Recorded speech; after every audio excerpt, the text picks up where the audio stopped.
I am live here from my office for Microsoft here in Irving, Texas. Welcome to the first installment of the past Facebook Live Pop-Up Expert Series. I'm very happy for the opportunity to be here. You're going to have a unique opportunity today to ask live questions and do a live Q&A with me about everything to do with SQL Server or about anything to do with some of our Microsoft Azure Data Platform and data services.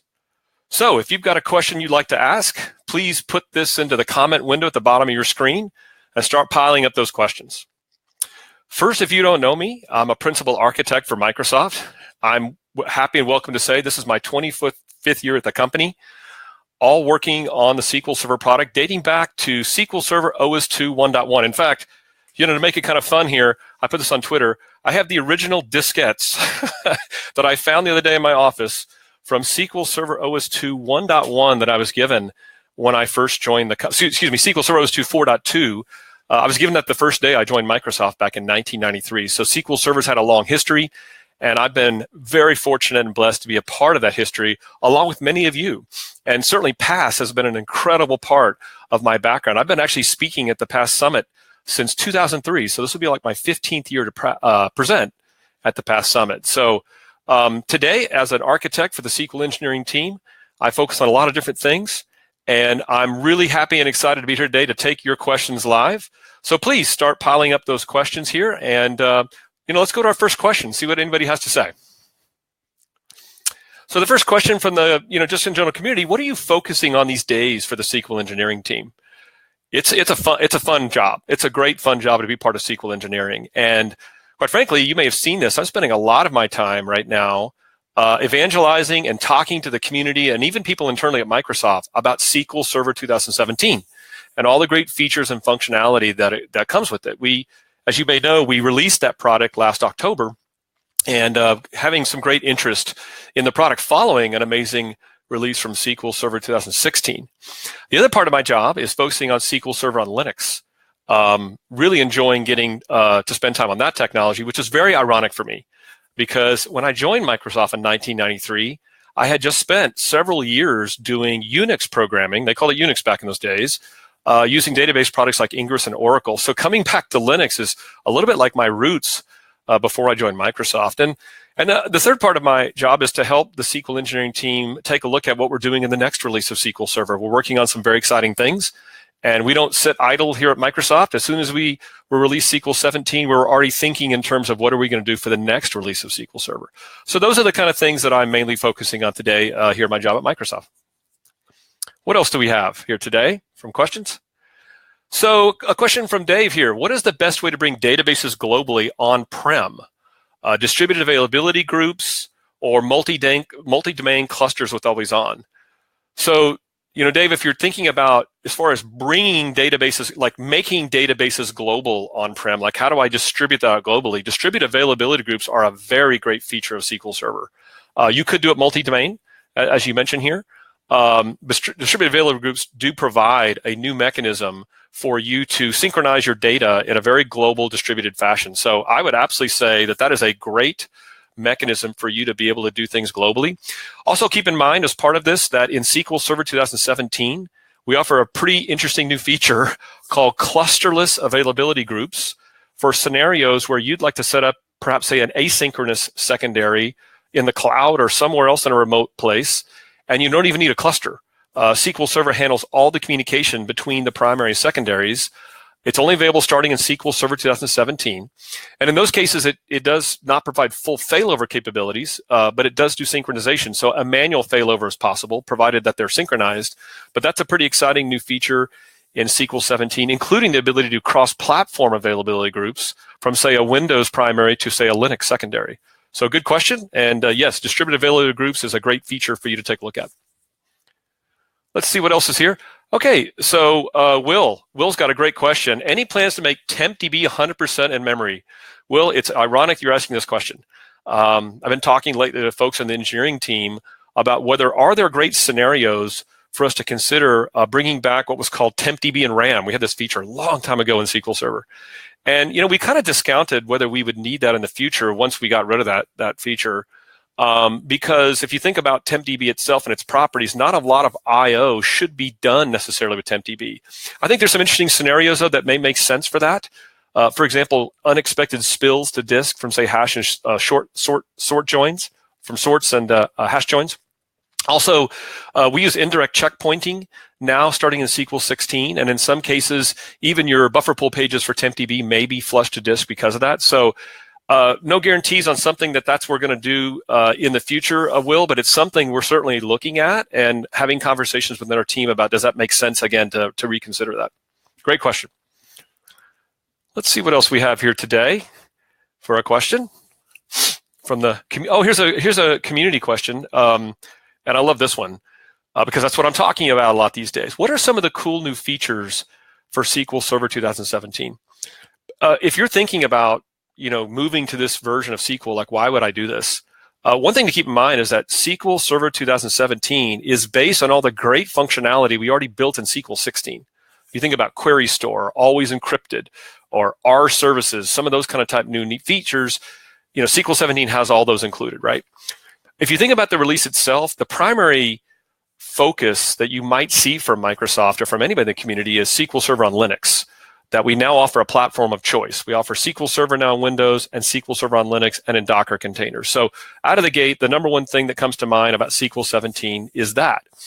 But that's not all. There are other features that exist in both Windows and Linux releases. And I think about two really cool new performance features in SQL 17 that might interest you. One of them is called adaptive query processing.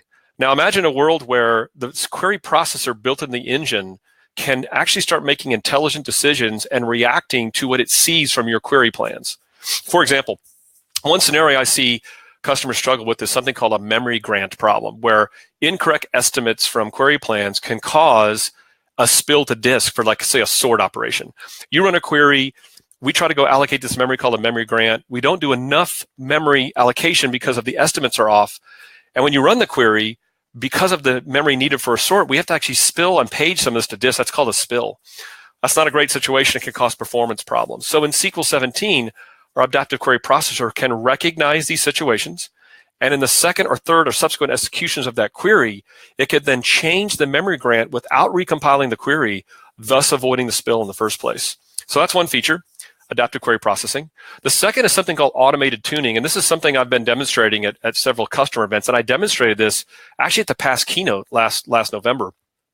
Automatic tuning comes with this feature called auto plan correction. And the concept is it's perfect for like a parameter sniffing scenario. If you enable query store in your environment with SQL 17, by default, we will detect plan regression problems where a given query has a new plan that's come into cache, but it's far slower than it was before on average. So we can automatically by default detect these and give you recommendations on how to resolve them. And imagine that you were called in the middle of the night or on the weekend and you were able to use our technology to resolve it, but you still got that annoying call. If you turn on auto plan correction, a feature of automatic tuning, we can then now detect these problems, but then automatically fix them for you. So we would then revert back to a plan previously that was running well and allow the system to continue. And so think of that scenario as being, you didn't get called on an emergency. You just got an email maybe the next day while you're at work saying, hey, there was a little blip in the matrix, but somehow this got resolved. What kind of voodoo magic did you put on this server?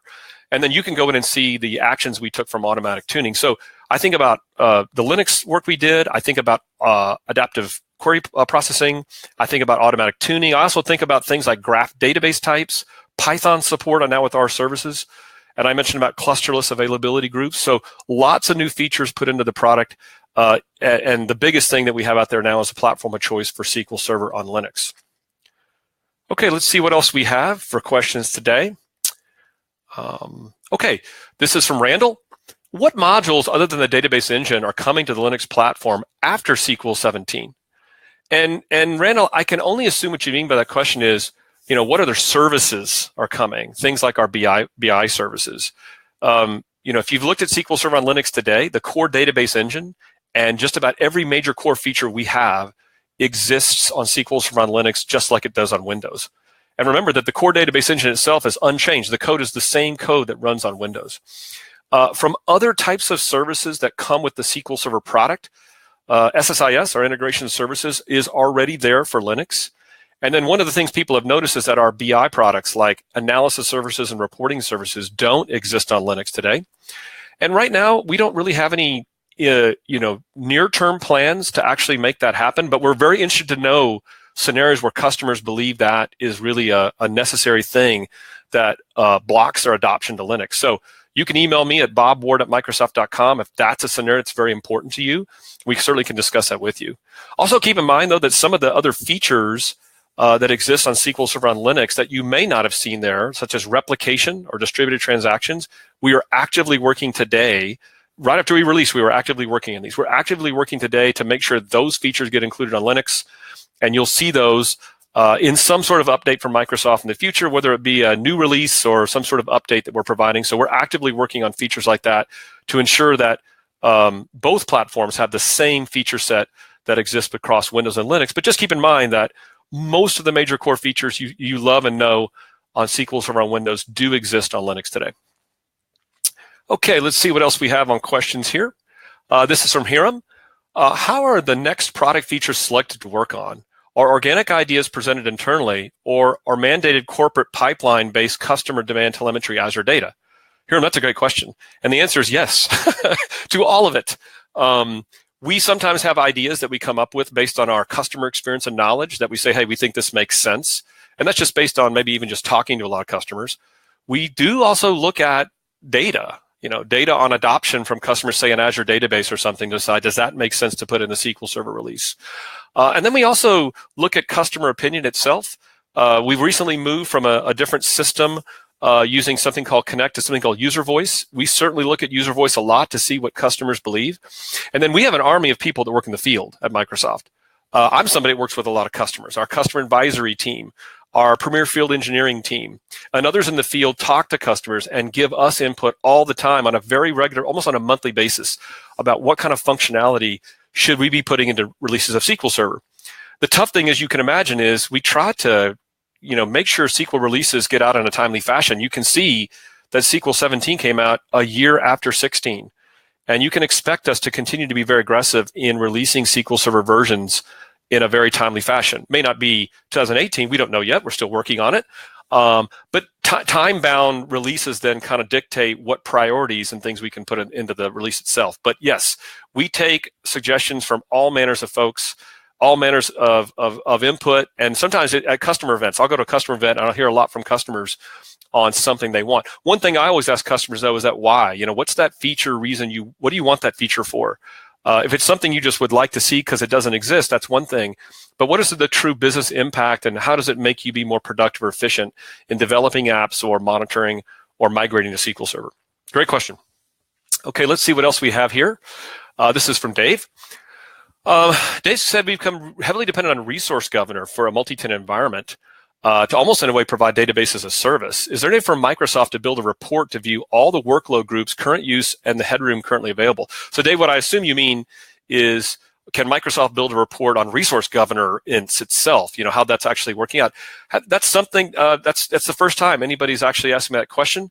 I'd love for you to send me an email at bobward@microsoft.com to see what we can come up with. We haven't had a request for that in the past, so I'd be interested to know more about your scenario and why that's something that can help you be more efficient in how you provide your database as a service. So bobward@microsoft.com, I'd love to hear from you directly more about your scenario, Dave. Thank you. Okay. I love the questions that are coming in. This is good. Okay, Martin, can you tell us about Azure Managed Instances? What advantage do they have, and what's the cost compared to IaaS? So Martin, no information yet as far as cost goes, but I can tell you a little bit more about them. We have made an announcement about Azure Managed Instances, and we are doing a private preview program on them today. If you've not heard about them, let's just briefly talk about it. So you may know the promise of Azure SQL Database, which is platform as a service. So many things that you normally have to worry about today on the SQL Server box product, you don't have to worry about in Azure Database. But the feedback we've received from customers is that the surface area, in other words, some of the feature set of Azure Database are causing them not to be able to migrate to that platform. As an example, linked servers is one feature set. SQL agent jobs is another one that customers want. So with Managed Instance, I think the concept you're going to see from us is, how do we combine the best of both worlds? How do we open up the surface area so this looks and feels more like a complete SQL Server instance to you, but at the same time, keep that great platform as a service functionality. For example, people love the fact that we do automated failover, high availability. You don't set up availability groups with Azure Database. We just do that for you automatically, which is really nice. So how can we combine that kind of type automation that platform as a service brings you, along with opening up the surface area, maybe even making larger database sizes available in Azure? And that's kind of what the promise of managed instance is all about. That's why I call it managed. And so look for more information coming soon about the availability of managed instance, and then what is that going to bring to you, and including some information about costs. Great question, Martin. Thank you for asking that. Let's see what else we have here today. Simon Jones, will you be visiting SQL Bits? London. London is perhaps the favorite city I have in the entire world outside of the US. I'm an American, but London is my favorite city I'd love to visit outside of the United States, hands down. No offense to anybody else in Europe or other countries, but so the answer is yes. I will be all week in London for the SQL Bits conference, and I will be there starting Friday. I have several presentations to give. I'm giving a joint talk with Connor Cunningham, who you all know, expert in SQL Server and Azure. He and I are doing a talk on adaptive query processing. I'm also giving a talk on SQL Server 2017 and SQL Server on Linux. And I love meeting people face to face. So if you're going to be at the BITS conference in London and you see now what I look like, I really want you to walk up to me and say hi and introduce yourself. And please don't be afraid to do that. I just love talking and greeting people. So yes, I'll be at SQL Bits, and I'm really looking forward. It's one of my favorite conferences to come present at. Let's see what else we have here today. A community question. On the roadmap, will there a feature be added to allow restore on a specific object from a backup instead of restoring all the databases or backup specific objects? You know, the restore table, load table concept was floated around even back in the SQL 6.5.7.0 days. I remember this conversation coming a long time ago. And it's not something that ever we gain momentum on enough to build as a feature. You know, a lot of people today will use file groups as a mechanism to isolate how they do restores, either restore file or file groups. So that really hasn't come back up again as a heavily requested feature that I've seen. Again, just send me a note at bobward@microsoft.com. We'll talk more about it. I'm not aware of anything on our thinking, our roadmap about putting that into the product itself, but I'd love to hear more from you on why maybe other mechanisms we have for restores, like a file group, wouldn't work in the case of just doing a specific object or table. So send me a note. Let's talk more about that. If that's a question that you see here that you have an interest in, but there's nothing right now on our roadmap to specifically go after that feature. Great question. So the question is, what do you think are the biggest threats and opportunities for data professionals in today's world? It's interesting you ask it that way. I don't see any threats. I see opportunity. And maybe people are asking from that perspective because they're worried about the cloud. Hey, I've been in this industry now, in this business for over 25 years, and mostly spending everything not in the cloud. And it's only recently in the last 3 or 4 years, of course, that I spent time studying more about Azure in the cloud.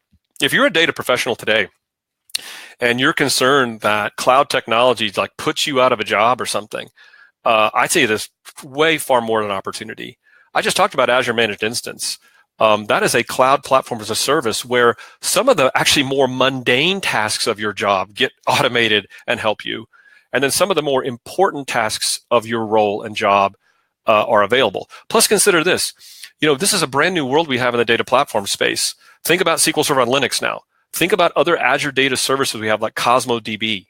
And things that are all available in the Azure cloud platform as a data professional. If you put together the entire suite of Azure data services, you think of things even like big data, NoSQL offerings, things of that nature.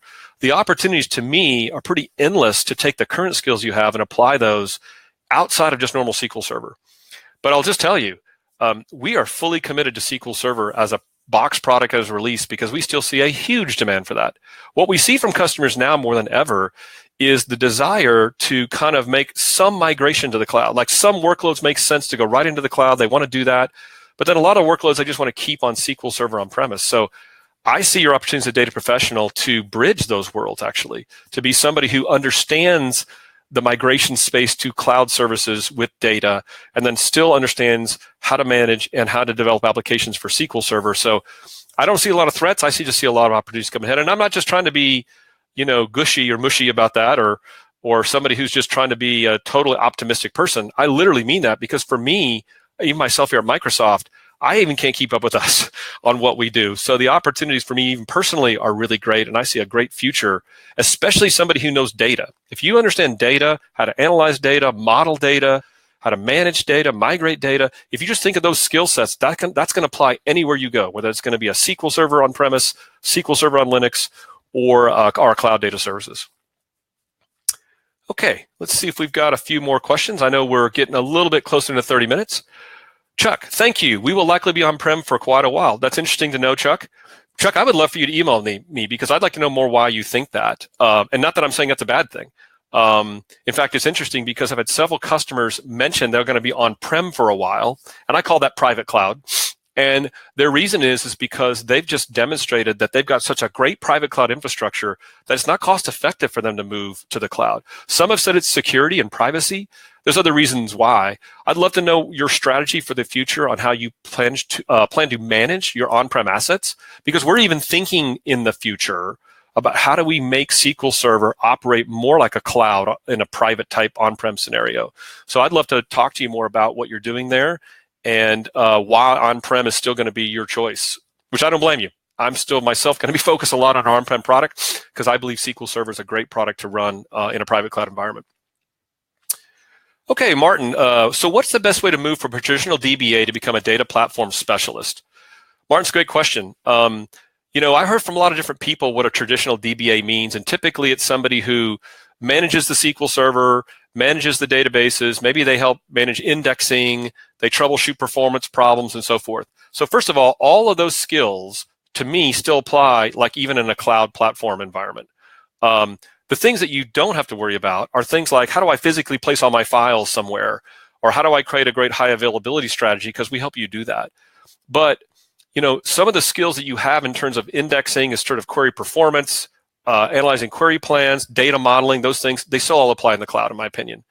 But expand yourself. Look at other data platform services in the cloud that are offered. Even take a look at SQL Server on Linux. Start looking at like Linux as a platform. Look at database containers. That's something I didn't really mention a lot here. Database containers, or containers like in Docker, where SQL is like a database container, that's a nice skill set to have because you're going to see a lot of development environments that are going to need people that help them understand how to make a container run well with a database like SQL Server in, say, a Kubernetes type environment. So that's a great skill to have. And then you think of things like machine learning services, other cloud services we have, and think about a technology like Hadoop or big data, which is becoming more and more popular. Think about a world where people need to have the ability to marry the traditional relational databases as DBA that you know well with big data systems of unstructured data. And if you start learning a little bit more how to put those worlds together, that is an extremely valuable skill that I would call more of a data platform. You think about the features that we just announced for machine learning services, even in understanding some of the basics of data science and what it takes to run R or Python scripts to do a data model with SQL Server, a data science model, that's a great skill set to have and something to know that can certainly help your skills going forward. So I hope that's just a couple of suggestions to give you. I think the future's bright for anybody that has, like I said, this core data skill and can apply to any of these different services that we have here, whether it's in the cloud or on-prem. Okay, let's see a few more questions here. What advice would you give yourself if you could go back in time 15 years? Oh my gosh, that's a tough one. You know, I'm a big believer in a personal philosophy statement, and I have one, and it's called empowering others to make a difference. And it's how I live my life, both in Microsoft and outside my job, with my family, with my church, with my friends, with everyone. And if I think about 15 years ago at Microsoft, I'm not sure I had completely that attitude. I was pretty young, right? So I had maybe, in sometimes too many cases, attitude of how am I supposed to get ahead? You know, I really am a firm believer that if you live your life helping others and empowering them, you're going to get full credit for it. Whether you think you're getting credit or not, you're going to get noticed. And so just as an advice thing, I would say is, you know, focus more on helping others and empowering others in everything you do, and you're going to get full credit and succeed in what you want. And the other thing would be to ensure you've got a great work-life balance. I think I did a pretty good job of that, but sometimes I've asked my two boys and my wife, you know, back around those days when I'd been 5-10 years into Microsoft, you know, did I do a good job of doing a work-life balance? And they would say, oh, you probably could have done a better job, Dad. So, you know, life's too short. and life's a pleasure to be in. So, certainly maintain a great work-life balance and empower others to make a difference. It's a great, and develop your own personal philosophy statement. Put something in one sentence that marks who you are and what you're about. I think it's a very powerful thing to carry around. Okay, let's see here. We got 5 minutes left here. Let's see if we have other great questions from the audience. I really appreciate you taking time today. Dave has a question. Will there be any improvement to read-only routing to allow geolocation intelligence? Dave, I'm not aware of any specific changes we have to our read-only routing to do what you're talking about, like pure intelligence to decide, hey, let's do like the fewest hops you talked about. Send me that one as well. That's a really interesting one that the team that is working on that may have thought of, and I'd like to check with them to see if they're going to consider putting that kind of intelligence, because I like your suggestion. I think it's a great suggestion. So send me a note on that one at bobward@microsoft.com, and I'll certainly have the team look at that. Okay, a few minutes here from Simon. Are there any plans to improve DB engine error reporting? Oh my goodness, Simon. The string or binary data would be truncated error. Ideally reviewing clues as to which part of this set is the cause. Simon, I'm here to tell you that we're working on this. I was in the office in Microsoft Seattle not long ago. And like anything else, when we say we're working on something, we don't know if and when we'll actually get it done. But there is a momentum around finally fixing, which is the #1 voted user voice connect item that we've ever seen in the history of the company or the product at SQL Server. So I'm here to tell you that we are working on it, and I hope we're going to come up with a solution sometime soon. So thanks for asking that question. We got to be very careful, by the way, on that. As you can imagine, the error. We got to make sure we do it in a judicious way, that we keep things very secure and private, at the same time giving you more clues on how to resolve that problem. So, okay, here, a couple more minutes. As a data expert, do you feel conferences are better for networking and teaching, or do you feel you still learn at these events? I absolutely feel I learn at these events. When I go to an event, if I'm not speaking, I try to go listen to other folks. I don't think people realize at like even a SQL Saturday event, the immense expertise and talent that come into these talks. And I see sometimes people get a little bit upset because of maybe the quality of the speaker at an event. But if you go to one of these SQL Saturday events as a good example, or even PASS, don't focus so much on the ability of the person to speak clearly or professionally or something. Focus on the technical content of what they're saying. And so absolutely, I still feel you can learn immense amount of information at any of these events. SQL Saturdays are amazing conferences. The PASS Summit is the king of all king of conferences. SQL Bits, another great event. But then again, networking is so important. I get all sorts of networking opportunities just because I get an opportunity to meet people, and I'm known in the industry and in the community. So I love networking these events. And as far as teaching goes, I'll make one comment there. There is no better way, in my opinion, to learn something than to teach it. And if you feel like you're not capable of doing that, start small. Just teach your friends. Do something like a SQL Saturday event. Do a local user group event. That's a great way to start. So teaching is the best way to learn, even if you don't feel like you're a polished professional presenter. Even just putting together training content teaches you how to learn something, because you take pride in that you're doing things accurately. You learn how to demo things of that nature. So I get all three: teaching, networking, and learning. And become a teacher. You'll learn a lot more about what you're trying to study and grow your career more. Okay, you got 2 minutes left here. So hey, if you didn't get your question answered today, I'm here to tell you that I have a pretty popular blog. I call it Bob SQL. Just look up Bob SQL on the internet. You'll find me. My colleague Robert Dorr and I, Bob Dorr, the two Bobs, we've put this blog together. And so my promise to you is that I'm going to post all the questions that were asked today and all the answers that I've given, plus any question that was asked that I did not get to today. I will post this on that blog. I'll answer it at a later date, and I'll make sure I have all the answers there. And again, I love connecting with people directly, so I am not afraid to take your email, bobward@microsoft.com. So thank you for participating today. Thank you for all the questions you had for the first installment of the PASS Facebook Live Pop-Up Expert Series. Some great questions. And I'm here to tell you some exciting news, that this isn't the first one. We're going to continue doing this. The PASS community, the PASS board, and the PASS organization is committed. You're going to see from this point forward a great lineup of experts that are going to come do this more often. So you're going to get a great breadth of different people with different skills and knowledge. So follow the PASS Facebook page. There'll be more information coming soon about the next expert that will appear in the series. And I also want to make a plug for the PASS Summit itself. It's coming up. Before you know it, here in November, we're going to have the summit. And if you've never thought about being a speaker before, I'd like you to take a hard look and see whether that's something you'd like to do. You're going to see soon here, I think towards the end of this month, PASS a Facebook page and PASS social media will advertise this, a call for speakers for the PASS 2018 Summit. And I think you'll enjoy the opportunity and the process of going through that. And I'm here to give you a personal commitment. If you want to be a PASS speaker and you don't know how to do this, or you're like some advice about how to do it, I've been doing this for a long time, send me an email, bobward@microsoft.com, and I will actually give you some personal advice about my journey and how maybe I can help you become a better speaker and maybe get your talk accepted at the PASS Summit for 2018. Thank you again for your time today. I'll sign off from here from Irving, Texas at the Microsoft office. Enjoy the rest of your time today, and thanks for attending the first PASS Facebook Live pop-up series. Thank you.